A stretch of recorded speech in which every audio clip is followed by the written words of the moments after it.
Je suis Sadibel, une femme au foyer de 30 ans. J'ai récemment emménagé dans cette région. Je me suis progressivement rapprochée des mamans du quartier, mais il y en a une qui me pose problème. Sadi, tu portes encore aujourd'hui des vêtements de marque? Ne me dis pas que tu les as choisis juste pour te montrer à moi. Ce n'est pas vrai. J'aime ces vêtements et je les porte sans raison particulière. Tu veux juste montrer à quel point tu es riche, n'est-ce pas? C'est Cheryl, ma sœur cadette, et elle habite tout près d'ici. Cheryl a un fils qui a le même âge que ma fille. Il s'appelle Solomon et va à la même école maternelle. Il semble que Cheryl n'ait pas une bonne impression de moi. Elle me lance toujours des remarques sarcastiques et semble répandre des rumeurs sur moi auprès des voisins. Pourtant, il est étrange qu'elle continue à essayer de me contacter. C'est ma sœur jumelle, et nous avons été comparés par nos parents depuis notre plus jeune âge. Le fait que les gens autour de nous ne réalisent pas que nous sommes jumelles est probablement dû au fait que nous sommes fraternelles. Cela ne m'a jamais dérangée. Mais elle s'est toujours sentie en compétition avec moi. En grandissant, j'ai essayé de garder mes distances, sauf lors des réunions de famille. Mais en raison de la mutation professionnelle de mon mari, je n'ai pas eu d'autre choix que de déménager dans la région où elle vit. D'une manière ou d'une autre, ce jour-là, elle m'a dit qu'elle amenait son fils pour lui rendre visite. N'allez-vous pas offrir une tasse de thé lorsque vous recevez des invités? Je vais le préparer maintenant, attendez un peu. Vous avez aussi préparé ces fameux encas, n'est-ce pas? Vous me l'avez demandé hier, alors je les ai préparés. Je vais les apporter maintenant. Cheryl était toujours sans réserve. Ce jour-là en particulier, son attitude était remarquable. Après avoir bu du thé et mangé beaucoup d'encas, Cheryl s'est soudain mise à regarder dans toutes les pièces de la maison. Ce sac n'est-il pas un nouveau modèle? Oui, mon mari me l'a offert pour mon anniversaire. Au fait, quel est le travail de votre mari? Il dirige en quelque sorte une entreprise. Lorsqu'on m'a demandé quel était le travail de mon mari, j'ai vaguement esquivé la question. En réalité, mon mari ne dirigeait pas d'entreprise, mais le fait d'en parler risquait d'entraîner des problèmes, alors j'ai habilement esquivé la vérité. S'il dirige une entreprise, cela signifie que vous avez beaucoup de revenus. Tu ne peux pas me donner ce sac? Lol. Je ne peux pas. C'est un cadeau de mon mari. S'il est patron, il peut en acheter un nouveau, LOL. Ça ne ferait pas de mal de m'en donner un seul, non? LOL. Chaque fois que Cheryl venait, elle voulait toujours les objets des autres comme celui-ci. Il semble qu'elle ait également supplié d'autres mamans de lui donner des choses de la même manière. Bien qu'elle n'ait jamais rien rapporté, son attitude effrontée m'a toujours épuisée. Tu peux arrêter? C'est ma maison, alors s'il te plaît, arrête de fouiller dans les affaires de ton côté. Nous sommes une famille, n'est-ce pas? LOL, ça devrait aller. Je peux aussi ouvrir le placard là-bas? LOL. Normalement, elle s'arrête de fouiller au bout d'une dizaine de minutes, mais pour une raison inconnue, elle a continué ce jour-là. Soudain, un grand bruit a retenti à l'extérieur. Le bruit était si intense que je suis sortie pour voir ce qui s'était passé. Qu'est-ce qui s'est passé? J'ai été stupéfaite par la scène qui s'offrait à moi. Notre voiture avait été brutalement endommagée. Et il y avait Salomon, tenant une batte en métal près de la voiture. Tu l'as cassée avec une batte, Salomon? Lol. Cheryl semblait amusée. Solomon a lentement hoché la tête. Il l'a fait. LOL. Quel désordre, hein? LOL. Pourquoi souris-tu comme ça? Incapable de supporter la joie apparente de Cheryl. J'ai dû demander. Je ne souris pas. Je ne souris pas. Je suis juste choquée. C'est tout. Lol. C'est quelque chose d'important que mon mari a acheté pour le bien de notre famille. Combien cela a-t-il coûté? Ça a l'air assez cher. Je pense que c'est environ 50 000 $. Waouh, vraiment? Mais, vous savez, ce n'est qu'un enfant, on ne peut rien y faire, n'est-ce pas? Ce n'est pas vrai. Ce n'est pas parce que c'est un enfant qu'il peut faire tout ce qu'il veut sans conséquence, n'est-ce pas? Lorsque j'ai dit cela, Cheryl a acquiescé sans résistance. Nous sommes sœurs. Tu ne crois pas que tu pourrais parler un peu plus gentiment? Tu essaies de me soutirer de l'argent? Qu'est-ce que tu racontes? Même si nous sommes sœurs, il est normal d'assumer ses erreurs. Non, je suis désolée, mais tu dois en assumer l'entière responsabilité. À ces mots, Cheryl commença à montrer de l'irritation. Qu'est-ce que tu racontes d'absurde? Je n'ai pas l'intention de payer de l'argent. Vous êtes riche, alors pourquoi vous énervez-vous comme ça? Tu as beaucoup d'argent, alors calme-toi un peu. Les paroles de Cheryl m'ont également exaspérée. Même si c'est la faute de l'enfant, ne devriez-vous pas d'abord vous excuser? Pourquoi n'y a-t-il pas de mot d'excuse? Je me tais. C'est ridicule de se mettre en colère pour une farce d'enfant, lol. Stupéfaite par ces paroles inattendues, je suis prise au dépourvu. Cheryl a semblé mal comprendre, pensant que j'étais intimidée. Je le dirai à votre mari. Et je le dirai aussi à nos parents. Je ne l'avais pas encore dit, mais quand mon mari se met en colère, c'est vraiment terrifiant, vous savez. Vous avez déjà entendu dire qu'il était comme quelqu'un de la mafia? Si vous ne voulez pas qu'il le découvre, vous feriez mieux d'arrêter de plaisanter sur le fait de me faire porter la responsabilité, lol. Même si ton mari est une personne terrifiante, tu ne peux pas échapper à tes responsabilités. Quoi que tu dises.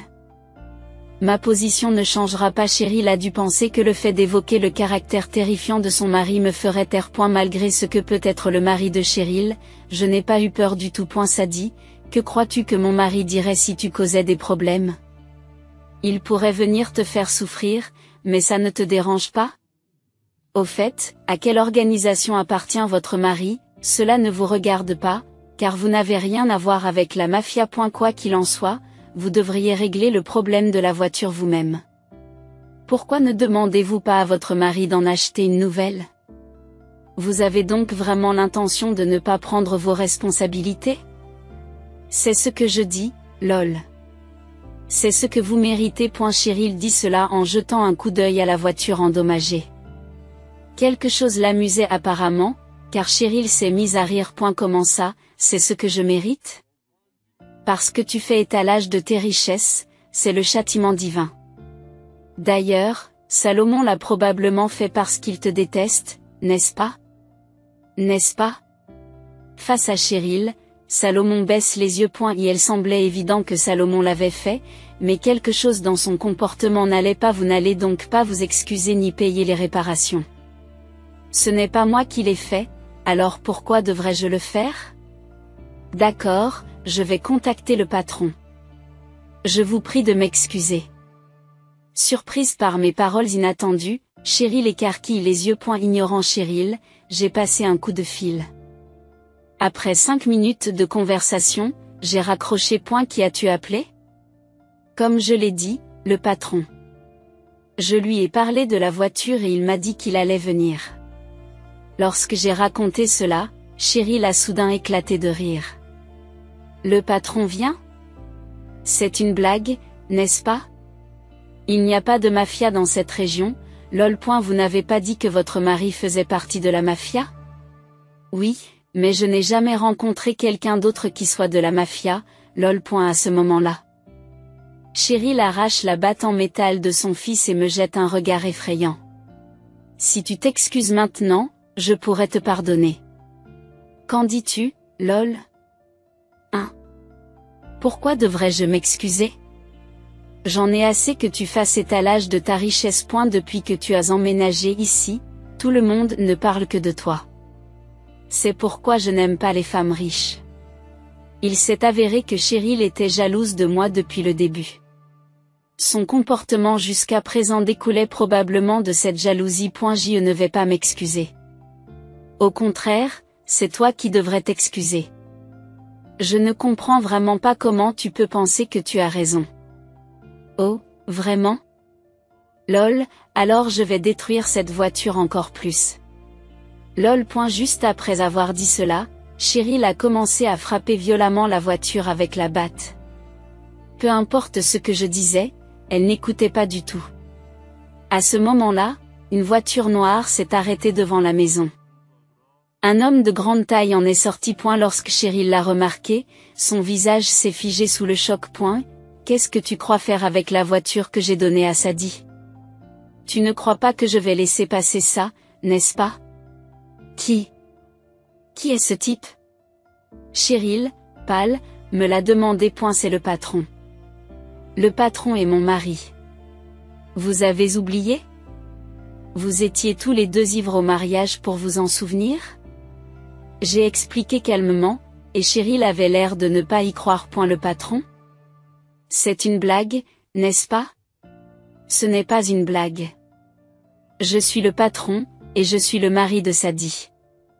Attendez une minute. Vous me dites que le patron est le mari de Sadie? Je n'en avais aucune idée. J'ai gardé le silence parce que je ne voulais pas effrayer tout le monde. Mais comme votre mari fait aussi partie de la mafia, je me suis dit que c'était bien de le mentionner maintenant. Eh bien, oh, votre mari fait aussi partie de la mafia. À ce moment-là, Cheryl a clairement détourné son regard de mon mari. Pendant que cette conversation se poursuivait, mon beau-frère est rentré à la maison avec sa fille. Ils étaient sortis ensemble plus tôt dans la journée. Ignorant ce qui s'était passé, mon beau-frère a regardé autour de lui, confus. Lorsque je lui ai expliqué la situation, il a regardé la voiture accidentée d'un air déçu. C'était une si belle voiture que vous aviez reçue en cadeau. Je suis désolé. Tu n'as pas à t'inquiéter. Ce n'est pas à toi de t'excuser, mais à cette femme de faire le ménage.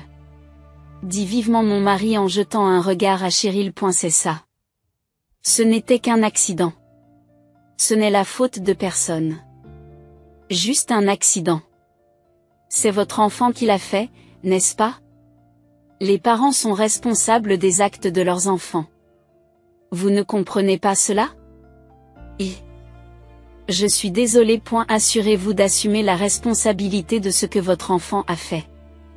Idéalement, je voudrais 200 000 $ pour le prix de la voiture, mais je me contenterai de 150 000 $.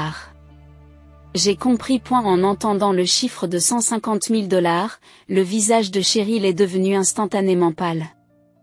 Elle se met alors à nous supplier. Je suis désolée. Je n'ai pas cette somme. Vous ne l'avez pas? C'est votre enfant qui a endommagé la voiture, n'est-ce pas, et vous étiez en train de la frapper aussi, n'est-ce pas? Je suis vraiment désolée. Si les excuses suffisaient, nous n'aurions pas besoin de la police. Mon mari a continué, son regard fixé sévèrement sur Cheryl. L'expression de Cheryl était si bouleversée qu'elle semblait sur le point de pleurer. Votre mari ne fait-il pas partie de la mafia?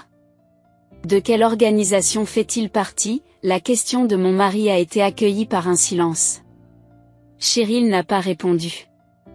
Pourquoi ne réponds-tu pas? C'est-à-dire que Cheryl a détourné le visage, visiblement effrayée. C'est alors que mon beau-frère a révélé une vérité surprenante. Votre mari travaille à la société EBC, n'est-ce pas? Oui. Comment le savez-vous?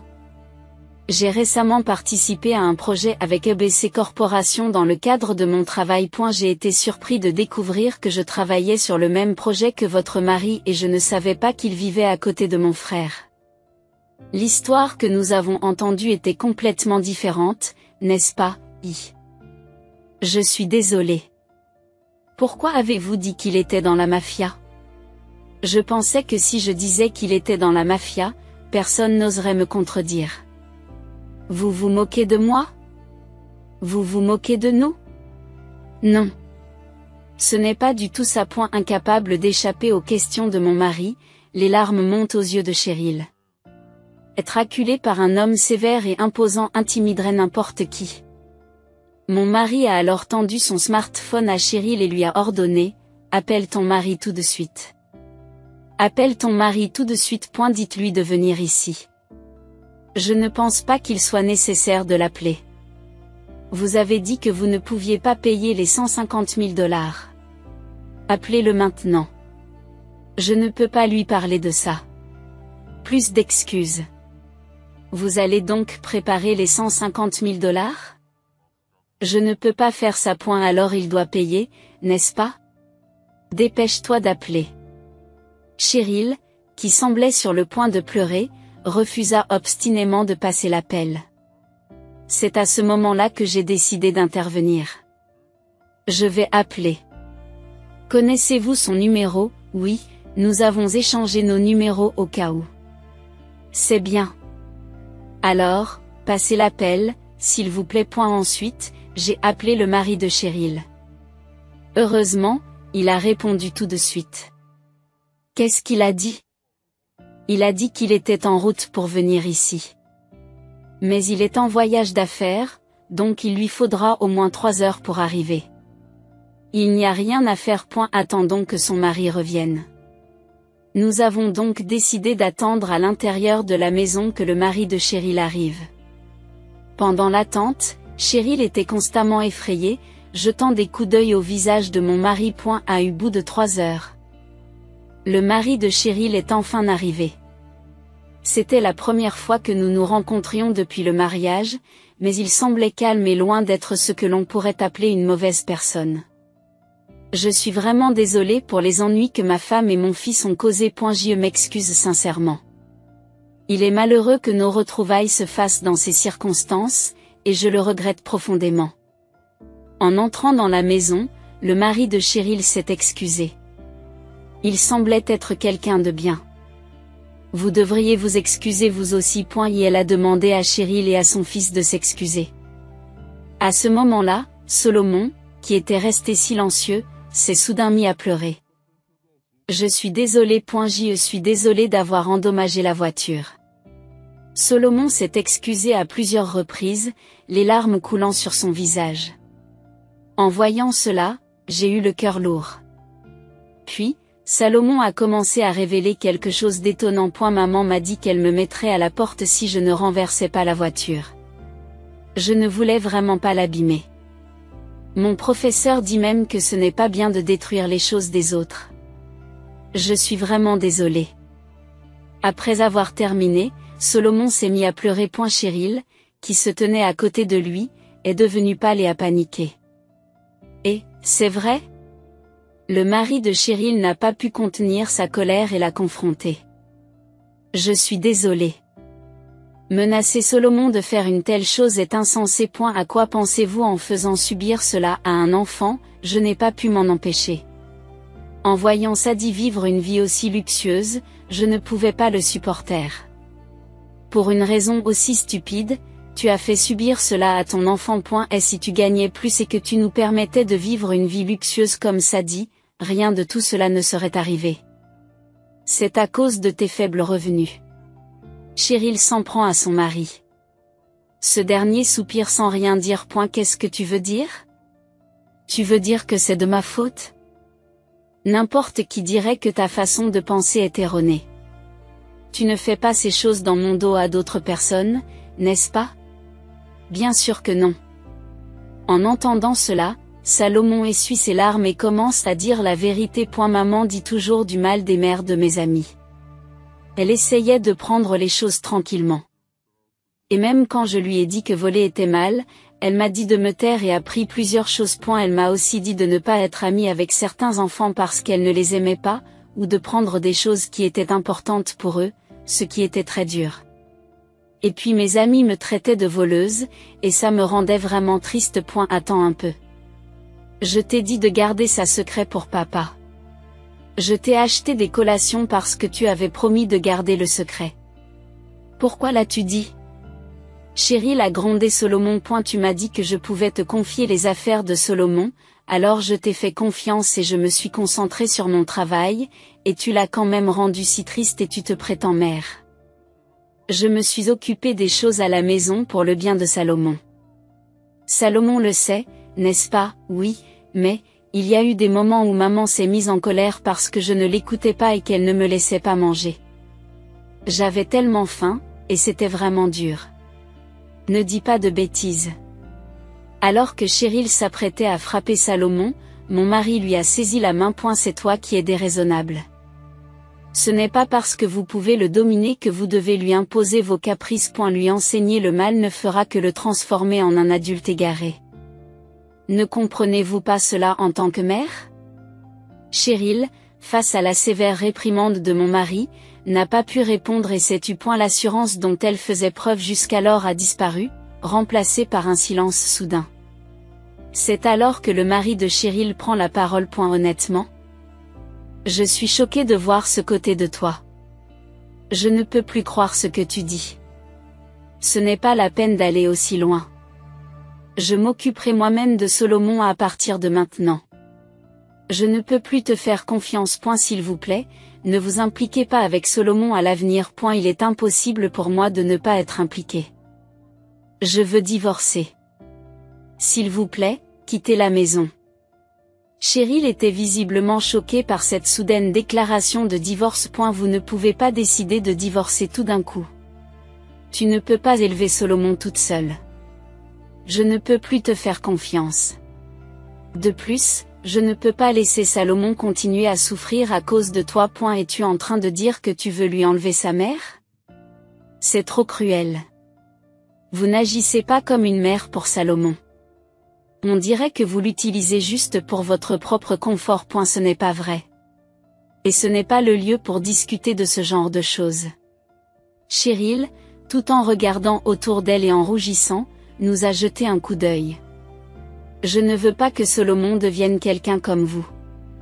Votre présence ne fait que l'influencer négativement. Suis-je vraiment une si mauvaise personne? Pourquoi devez-vous me dire de telles choses? Vous semblez avoir perdu la capacité de discerner le bien du mal. Je suis consternée.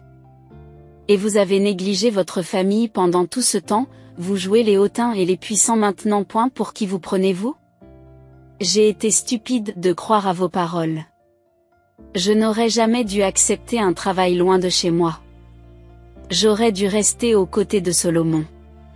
Cheryl a crié avec passion. Je ne permettrai pas le divorce. Il est persistant. Parlons à nouveau du divorce quand nous serons rentrés à la maison. En parler ici ne fera que troubler les autres, répondit calmement son mari. Cheryl ne semblait toujours pas satisfaite et affichait une expression de mécontentement. Après un moment de silence, mon mari reprend tranquillement la conversation. Pour en revenir au sujet initial, tu seras responsable de tous les frais de réparation de la voiture, n'est-ce pas? Je ne peux pas payer une telle somme. Et nous n'avons pas encore réglé la question du divorce. Je l'ai dit à plusieurs reprises, mais tu dois prendre tes responsabilités. C'est peut-être l'enfant qui a fait ça, mais c'est vous qui l'avez poussé à le faire. Vous ne pouvez plus blâmer l'enfant. Vous devez faire le ménage dans vos propres affaires sans chercher d'excuses et sans entraîner les autres dans cette histoire. Mon mari a dit sévèrement à Cheryl. Oui, mais 150 000 $, c'est tout simplement au-delà de ce que je peux me permettre. Je suis une femme au foyer sans revenu. Je ne peux pas préparer une telle somme. Pourriez-vous envisager de le réduire un peu plus? Cheryl a plaidé docilement auprès de mon mari. Non, j'ai déjà réduit le montant de manière significative en demandant 150 000 $. Je ne peux pas le réduire davantage. En entendant cela, Cheryl a regardé désespérément son propre mari. C'est Salomon qui l'a fait. Peux-tu, s'il te plaît, couvrir la moitié du coût? S'il vous plaît. Pourquoi devrais-je payer la moitié? Nous divorçons, ce n'est plus mon problème. Je sais que nous divorçons, mais il ne s'agit pas seulement du divorce. Il s'agit de Salomon et de notre famille. Tu ne peux pas dire que ça ne te concerne pas. Cheryl, au bord des larmes, s'accroche à son mari, mais celui-ci refuse d'acquiescer. C'est toi qui l'as poussé à le faire, alors ce n'est pas mon problème. De plus, j'aurai besoin d'argent pour l'éducation de Solomon à l'avenir. Je ne suis qu'un homme ordinaire avec un salaire modeste.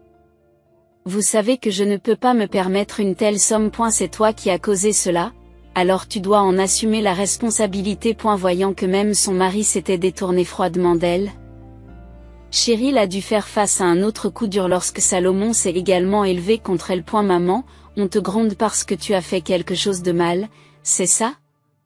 Papa n'a rien fait de mal, alors je ne pense pas qu'il soit juste qu'il s'excuse ou qu'il paie de l'argent. Tu dis ça aussi, Solomon?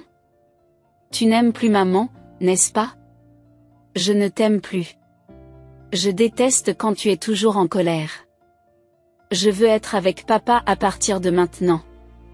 Je ne veux plus être avec toi. Solomon dit cela et se détourna, s'asseyant sur le canapé. Cheryl semble choquée par le rejet de son fils.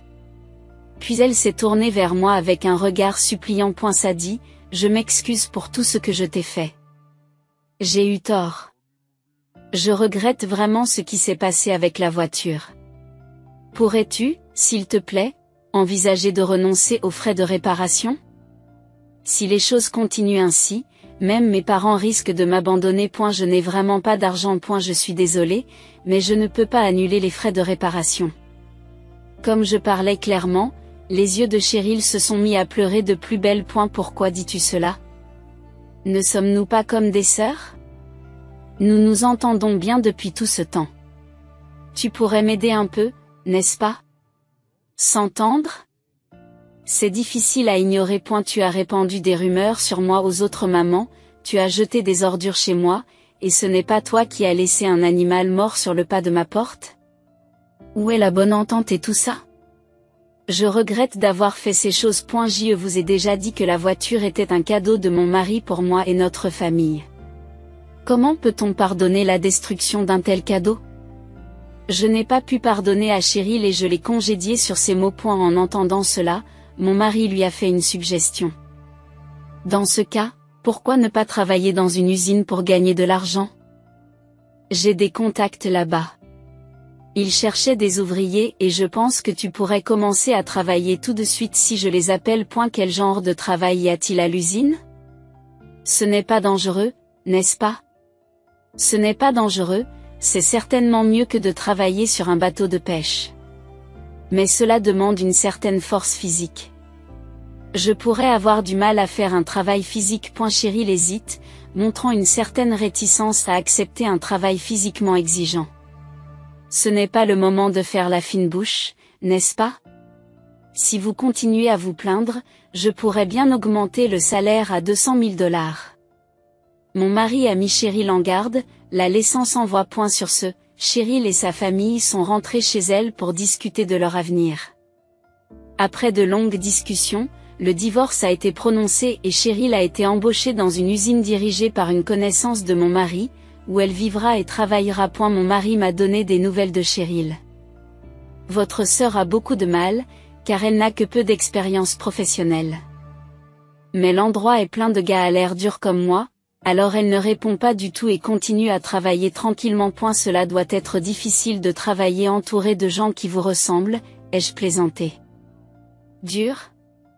Nous avons peut-être l'air intimidant, mais nous avons tous un bon cœur, dit-il en riant. C'est vrai? C'est drôle à entendre. Mais gagner 150 000 $ semble être un travail de longue haleine. Cheryl pourrait même quitter son emploi à mi-parcours. Et elle n'y a pas lieu de s'inquiéter.